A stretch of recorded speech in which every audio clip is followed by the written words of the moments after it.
Join me in welcoming Devina Mehra as well as Shankar Sharma from First Global. They're here to talk about technology and how it's overpowering the old school, touchy-feely kind of investing methods and whether or not you can still win the game as an investor. Hi, both of you. Great to have you both. All safe, both vaccinated. Shankar, Devina? Yeah, one shot each. One shot each. Okay, at least there's no shortage in Dubai, is it? But anyway, that aside, Devina, if I could start off with you, in your latest note, you've given a very interesting anecdote as to how India was the leading hockey champion all through 1920s, all the way up to 1970s, till the developed world upped their game, and then there was no looking back for the developed world, and India was left far behind. For the benefit of our viewers, help us understand what really changed the game for India. If it was cricket, I would have asked Shankar, but since it's hockey, I'm Devina giving you a go at this. Actually, it happened not just in hockey, in great many sports. In hockey, literally the playing field changed. In hockey, instead of playing on grass, which had these bumps and where the dribbling skill of somebody like Major Dhyan Chand was of great value. It became an AstroTurf, which was a plain surface and a very predictable surface. So then there were a different set of skills that became important, that how fast you could run, how fit you were, things like that, rather than the art of it, which is the way the subcontinent had been dominating hockey in the earlier decades. So that and so also happened. Tennis also, you've seen the whole evolution of tennis rackets, for example, from where the wooden, then better wood, then other materials came in, titanium came in, many other things. So in every game, that is one part that, either the field or the playing instruments changed. The other thing which changed was also a lot of scientific inputs came in terms of analyzing people's performance, in terms of the diet, in terms of just literally every little bit of what they did mentally, physically, and also what their competition did. So all of that could be captured, analyzed, and people could be trained accordingly. So the whole system changed. Right. Shankar, rightly like Devina is saying, sport after sport, the same story has been playing out. But I want to draw your attention whether or not this thing that transpired in sports over many, many decades is now applicable to the current modern day investing as well. Is technology beating the game? Yeah, so when we say this, we say this from the benefit or the lack of it of 30 years of having, or at least 27 years of having done it the old school way, because there was no availability of data and the cloud didn't exist, in our times. We labored in a very old school manner because that was the only school. So meeting a company, coming back to office and saying, "Yaar, uska plant acha tha." Yeah, there was more inventory lying in the shop floor, or the CEO's vision was very good, or the CFO looked very shady. All that was so old school and very labor intensive, and more than just labor intensity, it was very subject to the way we would perceive it. So if in the office, 10 guys meet the same guy, they will come away with 10 different perspectives.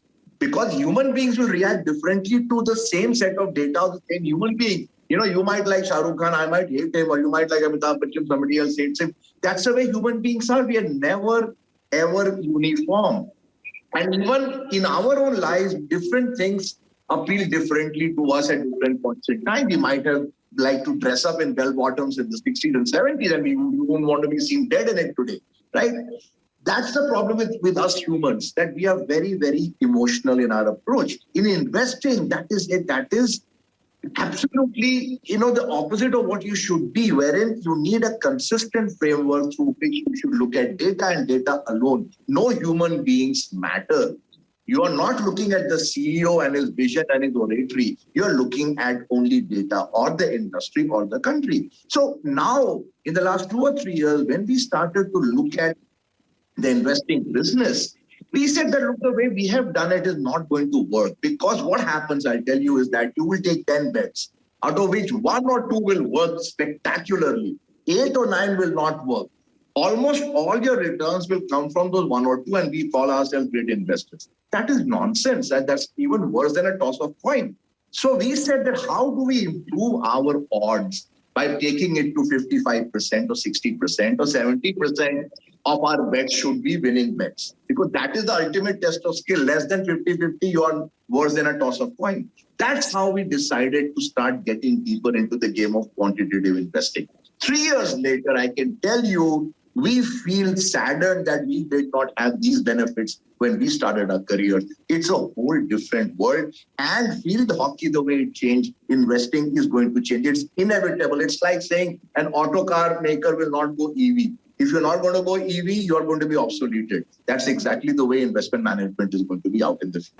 Devina, you concur with Shankar? You think extremely advanced tech is going to do to investment management or portfolio management what it did to sport?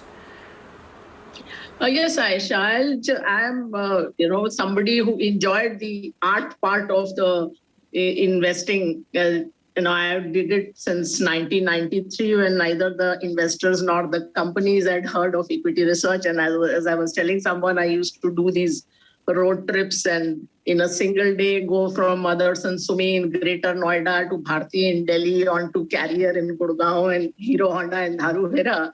And I enjoyed all of that. But, the investing game is not for what is fun or romance or or satisfaction. For me personally, if you're looking from an investor point of view and you want to optimize your returns, I'll tell you where this whole machine learning, artificial intelligence things help you. Number one, you can analyze a lot more securities. You are not constrained by the human constraints. So for example, globally now we look at 25,000 securities. There's no way any human team can look at that. Number two, you can look at many more factors for each company. So right from financial ratios, you can look at first, second, third derivatives of growth. And we found some of them give very good signals, which, physically when you're doing it as an analyst, and I have done enough spreadsheets to know, you focus on 5, 6, 7 financial ratios, and that's about as far as you can go. Third, as Shankar was mentioning, consistency. Even if you had 1,000 analysts analyzing these 25,000 companies, there is no way what they will be looking at will be consistent. A machine is very consistent. Number four, a machine is free of human biases. They're like whole tomes on how many cognitive biases we have as human beings. Number five, a machine learns. So when you do something works, something doesn't work. Even if as a human being, you can see that, it becomes very difficult to acknowledge your mistakes and then to trace that why did it happen and how can I change my methods so that it does not happen again. So a machine can do that. Machine looks very objectively at what went right, what didn't go right, what worked, what didn't work, how it has to be adapted. It's a learning mechanism. And a lot of also what we used to think as that only a human being can do, we found a lot of it can be coded into the machine. For example, I'll give you the manipulation, 20 years ago, Enron and WorldCom manipulated their accounts, and we incidentally got both of them, where they were doing the manipulation. Like in the case of WorldCom, it was a mismatch between their cash flows and their capex. But now we find that all of that, all the signals that we were looking at, all of that can be coded into the machine. So if the machine signals that, yes, in 1% beverages, there is some problem. The problem might surface a year after that, but there is likely to be a problem because there is a red flag there. If you're looking at companies, earlier the other thing used to be that the data was asymmetric, that you got some information when you met the company. Now regulatorily all over the world, all information, all data is available to everyone. So in that case, then what you're relying on is, for example, conference call transcripts. Now natural language processing is moved to a point where you can actually analyze that and say that, is the management sounding less confident or more confident compared to last quarter or last year or 2 years ago? Is the level of, one of the interesting things which we look at is what management saying becoming more vague? There is a term called complexity. So complexity increasing means it's becoming more vague. So they are no longer as certain of what they are saying, or they are trying to, run circles around you or something like that. Again, one red flag. So a lot of things machine does which humans cannot do, and a lot of things which humans were doing increasingly over time, they get transferred to the machine. But I'll also tell you where the humans come in, because you cannot have a machine as a black box, which is what happens if only let's say a tech only person tries to get to this kind of a system of investing, let us say. But then what happens is that you have no idea what is logical, what actually should work, which we have 30 years of experience of doing this. And as you know, in the world, there can be a whole lot of spurious correlation. You can have a correlation between consumption of cheese and number of doctorates, and it will look very good. The line looks very good. Number of people drowned and nuclear energy, the correlation is nearly 1. But none of, all those are all nonsense correlations with no causality. So you have to have a human being, first of all, involved in coding of the machine, that what you're doing is logical. And then there is also a human overlay that is needed on top of that, because not everything gets captured. Because, a COVID crisis, the machine can't see coming, or a geopolitical tension, the machine can't see. So those are the other things which come in. So it's a little complex, but yes, the playing field is very much moving away from this very touchy-feely art kind of investing. Sure. The point you're making that it's no more art, it's now beginning to be a more science. But Shankar, traditionally, like Devina was recounting her earlier days when she was rushing from, Noida all the way from the Motherson Sumi factory to Connaught Place, where the Bharti office used to be, I guess. Traditionally, one has gone through the reports, one has scanned through the Excel sheets, you visited factories. It's all been very tangible. That's how human beings have invested. It's been a lot of luck. It's been a lot of skill as well combined with that. I mean, even Munger says that if you take away a few big winners, Berkshire's record is very mediocre, which is, well, you've highlighted in the article that you wrote. So just wanted to understand, how is it that you change this psychological pattern? Because we as human beings would not trust a machine or an AI with our money. Oh, you'll be surprised. I mean, think about it this way, that, by the way, many, thousands of investors trust us with their money. They know very well our strategy of investing. The numbers are very, very solid. So there is no problem on that front. And most of the people today understand that technology will overpower every aspect of human endeavor. At least most of it, right? Today, news reports are generated by computers. There's no longer a journalist sitting and writing things. That's inevitable. So the point is that investors today are very, very aware. They are, investment managers might be dated and old school, but investors are not. Today, the millennial population, or a guy working for a tech firm who's 35 or 40, he understands what we are doing, okay? And the guy who's 60 or 65, who's made his money through, a business, he also understands this, a rich entrepreneur, a family office, that doing things in his own business the old way is the one-way ticket to becoming obsolete. So if you're running a business and the tech of the business is changing, you cannot say that I'm just going to keep doing it in the 60s or 70s manner. So everybody understands this. The problem is doing it again, just like in the human aspect of investing. The quantitative model is also a very, very difficult thing to master, simply because, as Devina said, the skill of the people doing the code is extremely important. If you put a bunch of engineers, they will come up with something, but they have no clue how markets behaved in 1995 or how they behaved in the 80s, how they behaved in the 70s. They have not lived through a lot of the turbulence of the last 25, 30 years. They will code it differently from a bunch of people who have understood what worked, what did not work, themes change. So it's actually a human plus machine model. That is the way the investment management business will work, in which 80-90% is done by the machine. The 10% overlay comes from a very experienced set of human beings. When you put them together, you got a winning combination. So how do you apply, Devina, this to the current day scenario? I mean, can cloud replace the investing mind? You yourself admitted that while machines can do most, the last 10% has to be done by humans. And more importantly, what is it telling you about the current day and age, the current market that we are in, which is grappling with just so much uncertainty? I mean, in India alone, we're seeing a second wave of the virus kick in. And again, the same spate of lockdowns happening. It almost seems like we're back to square one, exactly where we were same time last year.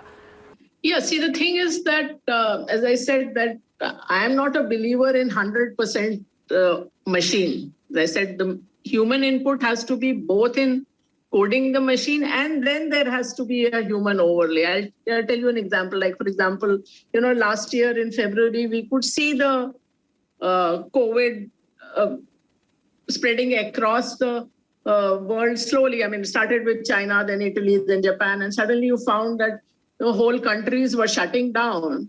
And we thought, like, wait a minute, this looks very serious. And that's when, for example, in our global funds, we cut back drastically on equity. I mean, we were practically down to a sliver of equity, and we had gone into fixed income and commodities and, some other things. And also, then, of course, we also got the up move, but that's another matter. The point, as I made earlier also, that there are some things which will come from human beings, even over and above what the machine is producing. So the output of the machine, there is an human overlay to that. And even in terms of turbulence, actually, as I said, many of the things which you think are human now, maybe a few years later, even those will pass on to machines. And we are finding even in the last 2-3 years, that evolution happening in our own systems, that there was a human overlay. Now we find that some of what we were doing humanly, we can again pass on to the machine, provided you know what's going on in the machine. We do not believe in a black box output that the machine is recommending this, and you just blindly go and do it when you don't even understand the logic behind it. So any recommendation that our system makes, we always understand what is the logic, where it's coming from. And yes, there is still at the end, there is still that 10%, 15% of the human overlay. Where we do not believe in a human overlay is risk management, because that's when your human biases will derail you. So if the system tells us that something has to be sold, we do not allow a human being to justify why, you should still hold it, because risk management is God. And, it shows up in our results also. We find that, not only are our returns better, we find our volatility or the risk side is also managed far better. That volatility is half the market volatility almost across in all our products. Let me add to that. Ayesha, what happens when you, as a human being, you have very limited skills of being able to understand. And as a result of that, the portfolio you build will be 5 stocks, 10 stocks, 15 stocks. Because as Warren Buffett said, that circle of competence, right? That I only invest in things I understand. But as a human being, you cannot understand everything. It's not possible. Now what happens is when you build a narrow portfolio, you become very, very susceptible to the factor of luck. That means that maybe all 10 don't work, or maybe only 2 work, or maybe only 1 works. 8 or 9, just become duds. That is not the way you should run and manage public money. That's great for proprietary investing. That's the way we have done it, by the way, okay? When a few stocks will contribute to virtually 90, even 100, even 105% of your net worth. But that is not the way you can or should run public money, because that is basically luck. We got lucky with Amazon. We got lucky with HDFC Bank. I mean, while there was some analysis, but who could have said that they will go up 200, 300 times? Nobody could have predicted. So up to a point, it was skill. The rest was luck. That is where machines come in. They improve the scope of skill and reduce the scope of luck. That is a huge, huge factor to keep in mind. And just one more point on what Shankar said, that when you are constrained by your fund manager's circle of competence, which essentially means the fund manager's comfort zone, means many of those bets will likely to be highly correlated. So if a fund manager can understand, for example, branded businesses or businesses with good cash flows, and that's where he or she sticks to, what you will find is that even if, let us say, that fund manager is holding 15 or 18 stocks in their portfolio, it will still be in 2-3 industry or baskets, and which tend to move together. So as an investor, you are worse off, because there is no reason why your portfolio should not be optimized, why you should be constrained with what your fund manager is comfortable with. That's quite interesting. Shankar, Devina, both of you, thank you as always for taking the time out and joining in. And Shankar, just for the record, because you talked about it, I'm a fan of Amitabh Bachchan and Ranbir Kapoor. But great speaking with both of you, and we should catch up when you're in India next. Sure thing. Thanks very much. I agree on the Ranbir Kapoor. Absolutely. Okay. Great to have you both on the show.